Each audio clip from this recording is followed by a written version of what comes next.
Hey, it's Tucker Carlson. You often hear people say the news is full of lies, but most of the time that's not exactly right. Much of what you see on television or read the New York Times is in fact true in the literal sense. It could pass one of the media's own fact checks. Lawyers would be willing to sign off on it. In fact, they may have. But that doesn't make it true. It's not true. At the most basic level, the news you consume is a lie of the stealthiest and most insidious kind.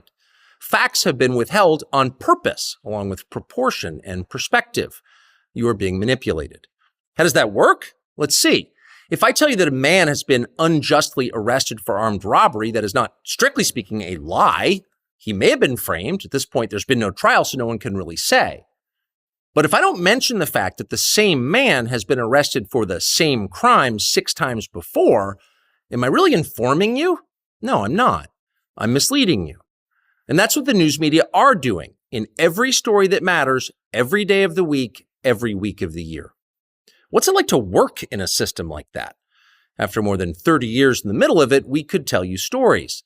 The best you can hope for in the news business at this point is the freedom to tell the fullest truth that you can. But there are always limits.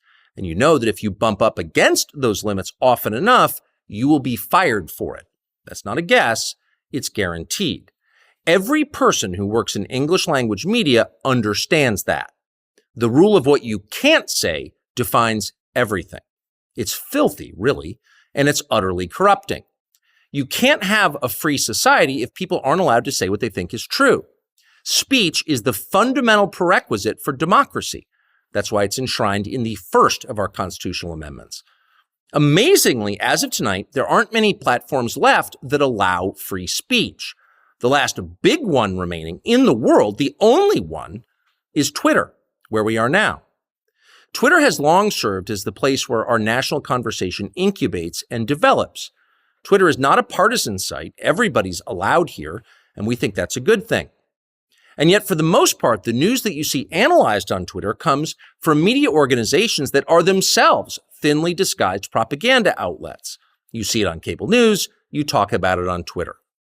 The result may feel like a debate, but actually the gatekeepers are still in charge. We think that's a bad system. We know exactly how it works, and we're sick of it. Starting soon, we'll be bringing a new version of the show we've been doing for the last 6.5 years to Twitter. We'll be bringing some other things too, which we'll tell you about. But for now, we're just grateful to be here. Free speech is the main right that you have. Without it, you have no others. See you soon.